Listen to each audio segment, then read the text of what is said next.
Hey, Jim. Good morning. Let me rejoin real quick.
So folks, we'll give it a few more minutes for other people to join.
Okay, so I think we have 10 people. Before we begin, I'd like to see if I have any volunteers for a note taker.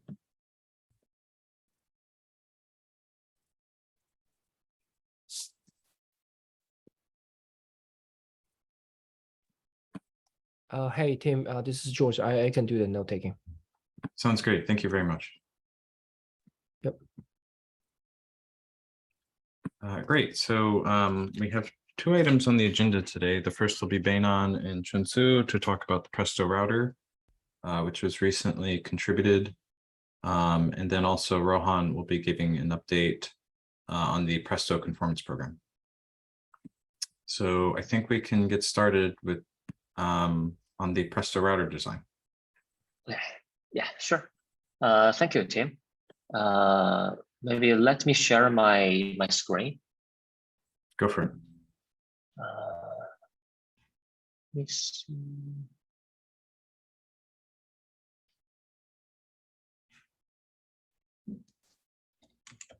Here it is.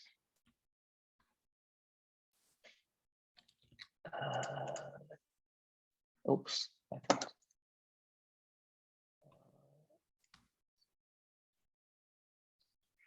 Yes. So here, Beinan and I would like to introduce something related to the Presto router design. For the Presto router, it has been run at Twitter for around 2 years, and it is contributed by a few engineers here, Hao, Beinan, and me. So let me introduce the overall design of the router. So mostly with the current Presto design, when we have a large number of Presto clusters, mostly the clusters are running independently. So to query the data sets from these clusters, usually customers will have to query each cluster to get the result. The issue with what we have found at Twitter is that it easily causes some like imbalanced workload across the clusters. And at the same time, the customers have to memorize all the endpoints of the clusters. So that's why we developed a Presto router sitting between the customers and all the Presto clusters. So the router will help when the query sends into the router will help to schedule the query to a specific Presto cluster. Let's say we have like Presto cluster A and B, and the router will help to balance the workload among the clusters and route the query to a specific cluster. And we have developed a few scheduling or say load balancing mechanism like random choice, round robin user hash, etc. And another thing that I just want to mention is that we also allow to organize the clusters by groups. So when the user sends a query to the router, the user can also decide that which group the query would like to running on. For example, we have a specific Tableau cluster at Twitter to run some queries from Tableau side. So in that case, we have a specific group for that. Yeah. So so that's the some basic architectural design. And beyond that, we also develop some more complicated mechanism. One is about the query predictor that we have contributed back to the open source community in another repo under the GitHub Presto account. So the functionality of the query predictor is to forecast the SQL resource usage of some incoming SQL queries. Say, when the user sends a query to the Presto router, the Presto router can fetch the estimated resource usage, like the CPU time and the peak memory bytes from the query predictor. So this kind of information could be used to more intelligently schedule the queries across the clusters. And at the same time, the router is periodically collecting some cluster statistics from all the Presto clusters, like what are the number of the running queries, what are the blocking queries in the queue, etc. So with all this kind of information, we can more intelligently schedule the queries across the clusters. That's also what we have done on Twitter, and we have contributed most features back to the open source community. And there are a few more scheduling mechanisms that we will contribute back to the community really soon. Yeah. And besides that, what we have discussed, another interesting point that I want to introduce here is that we have developed a router UI, which is a unified UI of all the Presto clusters. It can provide some aggregated statistics of the current status of all the Presto clusters connected to the router. For example, what about the running queries, the cluster count, etc., etc. And the UI itself, the style of this UI is completely the same as the Presto main UI. And the router UI is connected to the main UI. The deployment of the router UI is very similar to the main UI. And we have reused some functionalities or say components from the main Presto UI. So we have also contributed back all the UI code back to the open source community. And I also put the repository URL of the code. Yeah.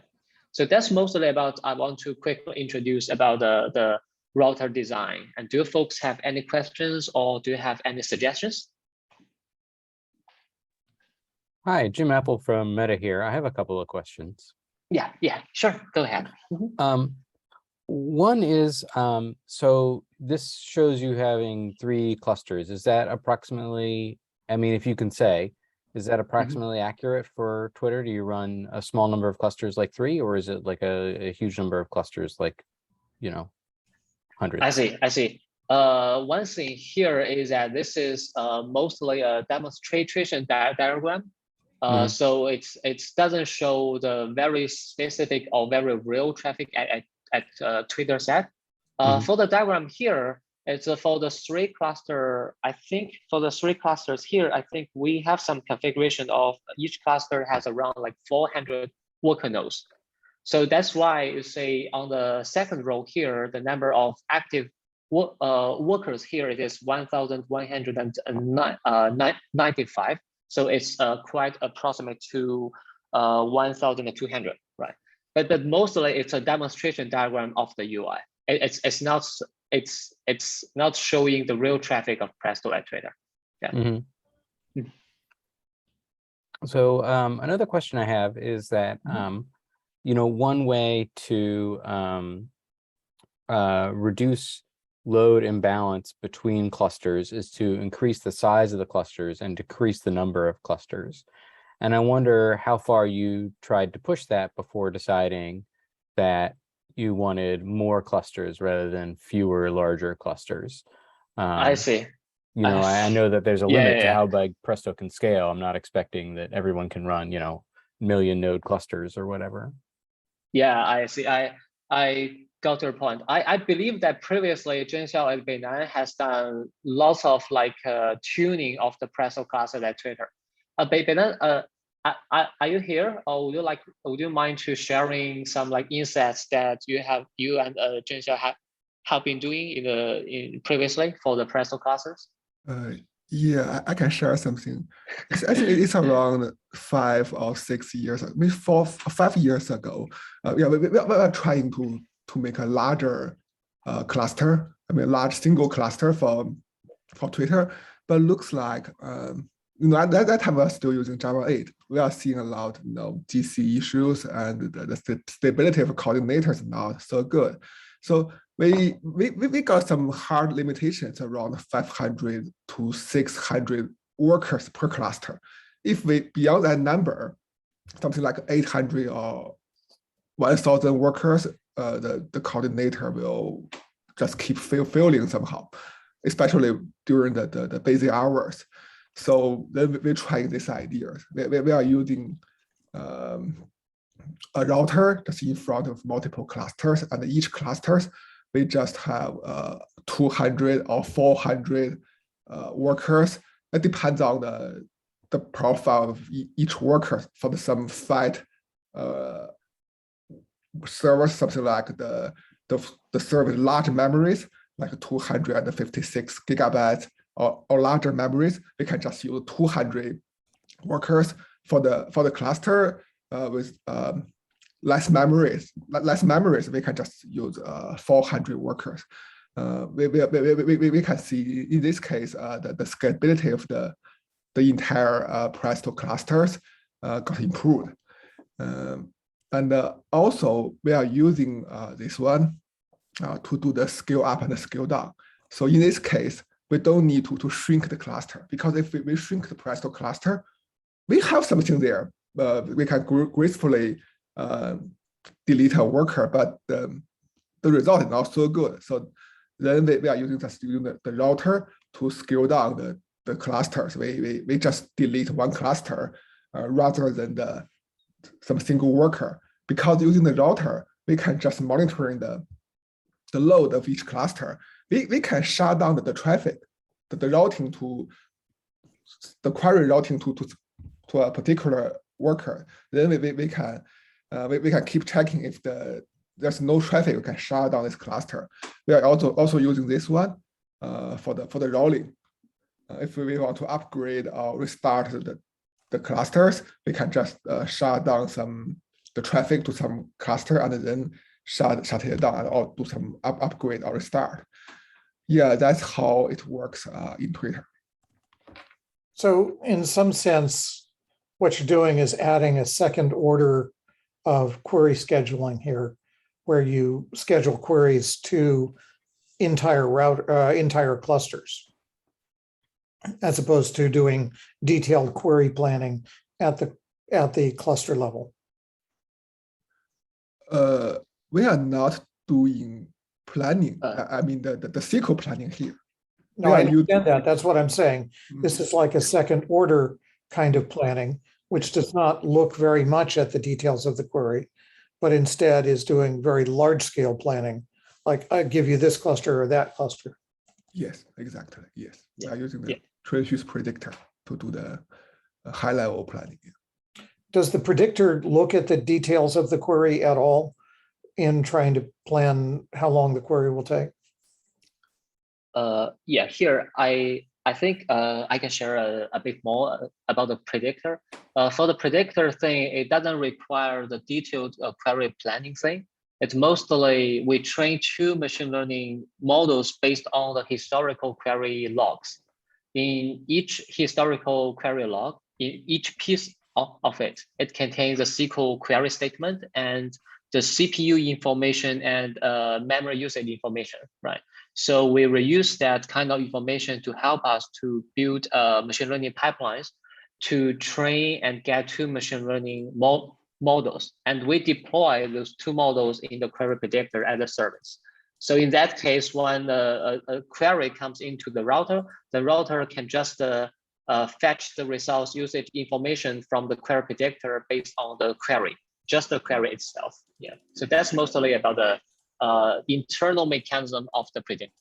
And so can the query predictor recognize easy queries, small queries?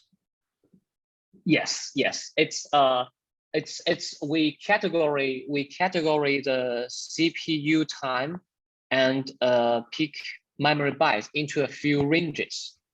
So in that case, for example, like say CPU time say 0 to 10 seconds as a range, 10 seconds to 1 minute as a range, 1 minute to 1 hour as a range, longer than 1 hour as a range. So in that case, when a query comes in, the predictor can predict which category or which range the SQL query will fall in. So it will tell the router whether say this is like say a small query, or this is a medium query, or this is a really heavy query that is resource consuming. Yeah. So that allows you to use a strategy of a few big clusters with a lot of small clusters and have the router drive small queries to small clusters and big queries to big clusters. Yes. With this kind of information, we can do more with all the scheduling.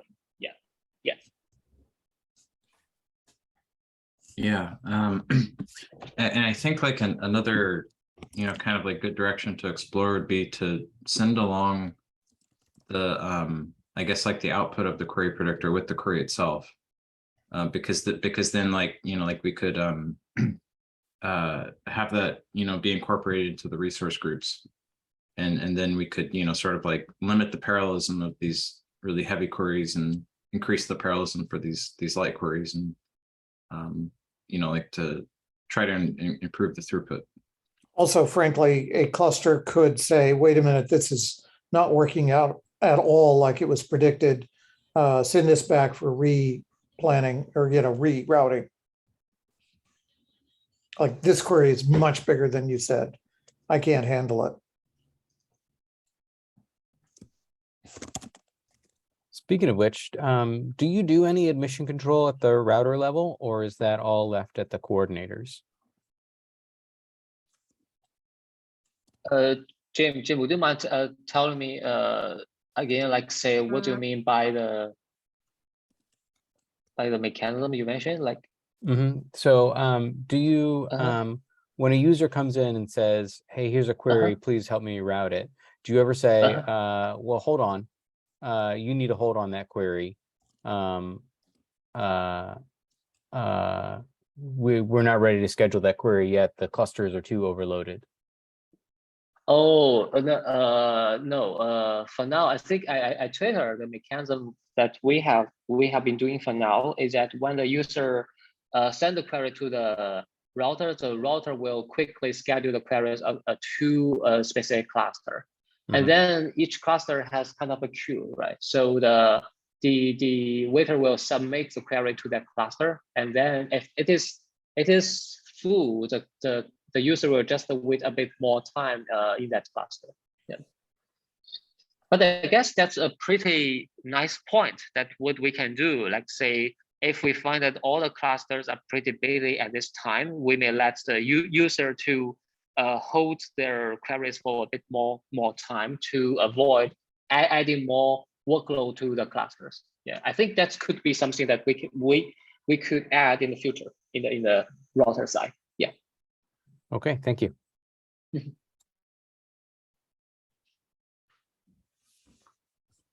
I had a couple of questions. Yeah, sure. The first is the routing heuristics. So is it based on queue size that we pick a cluster? Mostly it's based on the number. The thing is that we have tried a few more, I'll say many different scheduling mechanisms here. So we can rely on different metrics here. Say we can try what is the number of running queries on each clusters, right?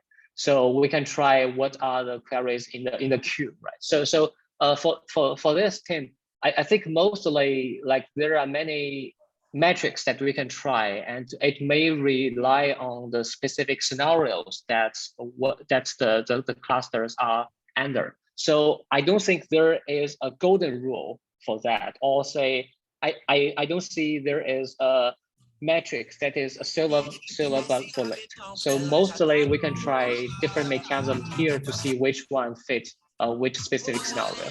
Yeah. I hear some music, so if you're not speaking, maybe you could mute. Yeah, sure. What I'm thinking is that from our experience, we don't see there kind of like golden rule or say a panacea, like for a specific metric will fit all use cases. Mostly like there could be multiple metrics as the cluster statistics that we can try for the scheduling. Like say, what is the number of the running queries? What are the numbers of the queries in the queue, for example? So there could be more, say a few metrics that we can try to see which one fits a specific scenario. Yeah. At Twitter, which one would you use, or did it depend on did that also depend? Yeah. I think we are on the way to open source all the mechanisms that we have tried. From our experience, it seems like different scheduling mechanism can fit different use cases here. Yeah, so there's no like a golden rule or say a one fit all solution for that. Yeah. Can you run Gotcha. multiple routers? Multiple, you mean routers, right? Yeah. So you could have different heuristics in different routers. Yes, exactly. Yeah. It's kind of a config in the config file. So the user can assign the specific mechanism that we want to run across the clusters. Did you consider adjusted queue size for routing? Yeah. I think that's also one thing that we can consider here. Yeah. So just I think there are a few metrics that we can choose, right? So yes, I totally agree that, like, say, we can also try, like, say, the queue size, like, say, like whether that will have an influence of, say, impact to help us with the scheduling. Yeah. Gotcha. And just to be clear, I didn't mean queue size, but it's called adjusted queue size. And adjusted queue size is a metric that measures the queue depth while attempting to subtract queuing for reasons other than the person who submitted the query. So basically, queuing due to reasons not of your own fault. So for example, if you are queued because you're using too much memory in your resource group, that would not be included. But if you're queuing because there's too many queries globally, then that would be included in the adjusted queue size metric. Oh, I see. Got your point. Yeah. I think we haven't tried that before, but I think we can try. We can try this. Yes. Thanks, Tim. Thanks a lot. Yeah. No problem. Happy to hear how it works. Yeah. We got some new ideas. Thank you so much.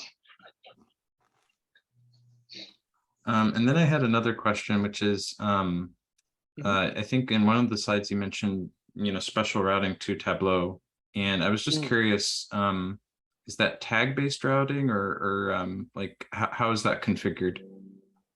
Yes, we organize them into groups. So in that case, the user can define like which group the user would like to query.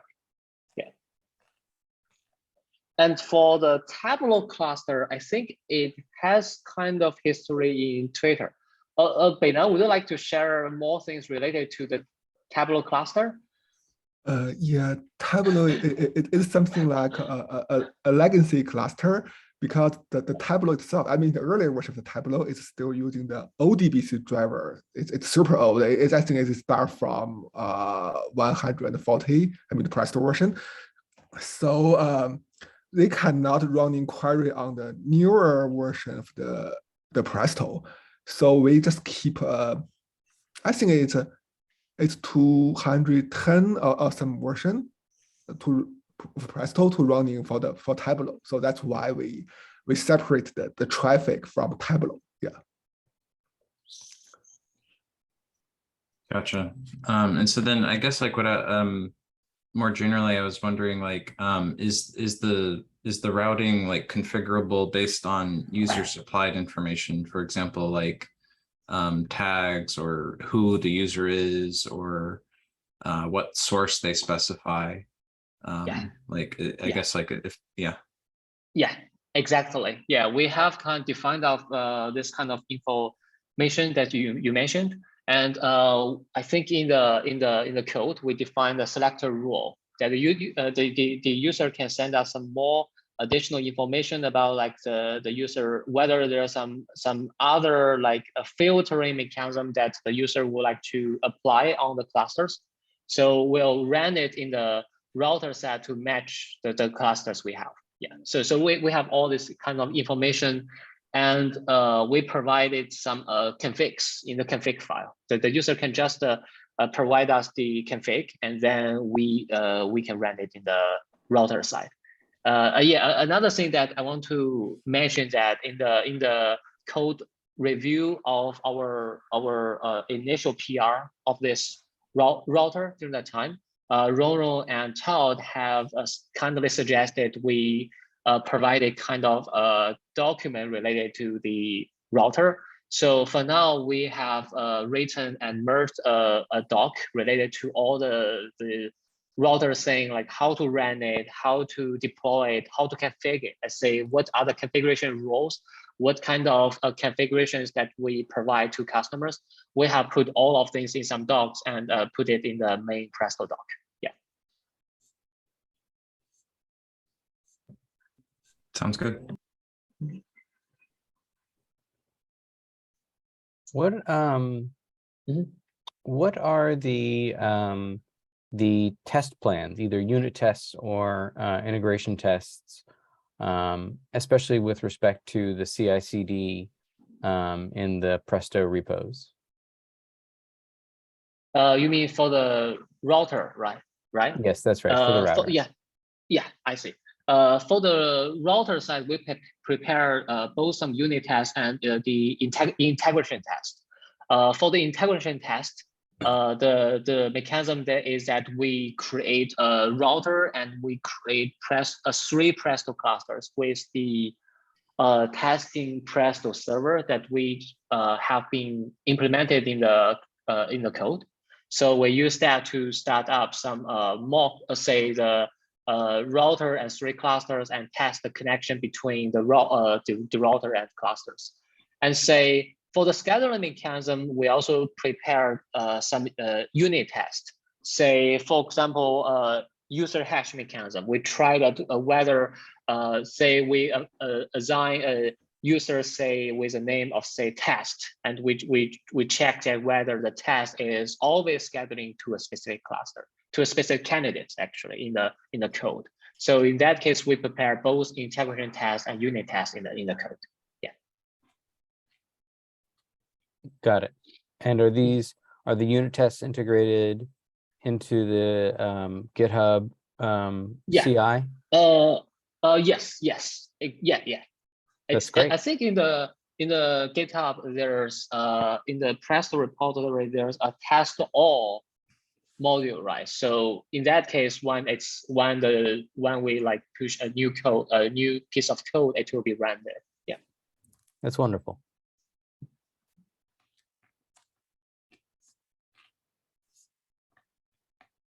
And any more questions or suggestions?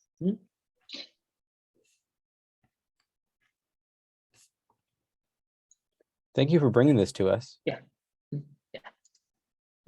Thank you, folks. I'll hand it back to Tim. Thanks, Junsu. Next up, we have Rohan, who will be talking about an update with the Presto Conformance Program. Hey, thanks, Tim. Hey, folks. This is Rohan. I work with Presto Conformance Work Group as a program chair. And in June month's TSC meeting, I discussed this program, shared its goal, also shared why we creating this program, and also how other open source projects are doing the conformance programs with their open source projects. And today, I just want to give you an update that we have at a stage where we have categorized a set of features that really define what makes Presto Presto, and which can be further used to implement the test cases for conformance. We have also identified the scope of these features for test cases and also project deliverables. And now, as we are moving into implementation phase, I want to call for volunteers, contributors who can join our conformance work group and work with us to build this conformance test cases. So it's another great opportunity to work with the community, to work with the project, and also kind of deep dive into these certain features. So if you guys are interested, then please reach out to me or Tim. That's pretty much. And thank you for tuning in. Do you have a contact for your volunteer effort, an email address? So we have a conformance work group. We have a mailing list. We have a Slack channel. Right after this meeting, I can share those details with you folks. Can you just throw them in the chat right now? Yeah. I will pass this information in the chat. Yeah, it probably also wouldn't hurt also to put in the Presto Dev mailing list.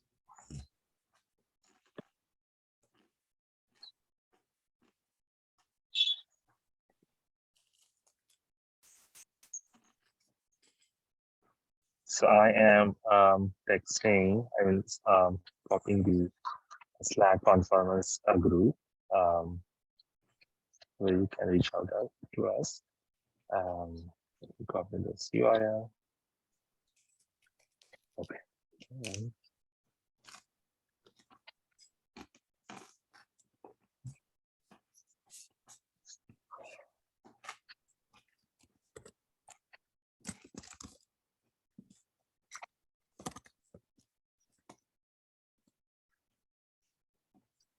And here is the mailing list.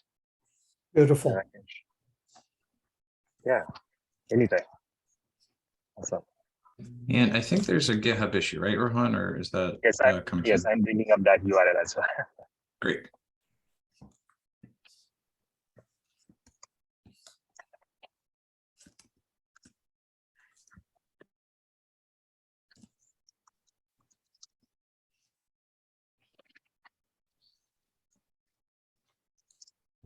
All right, I have shared all the URLs which are associated with this conference project.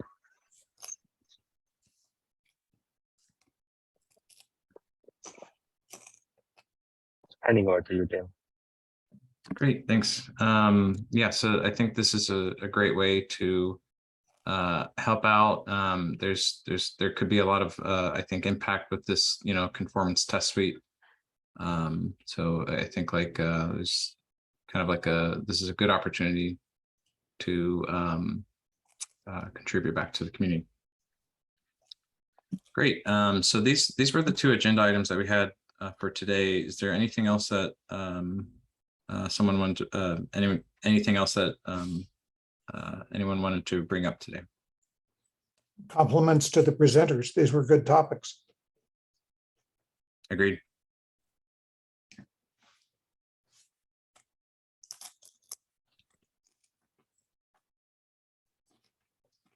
Okay.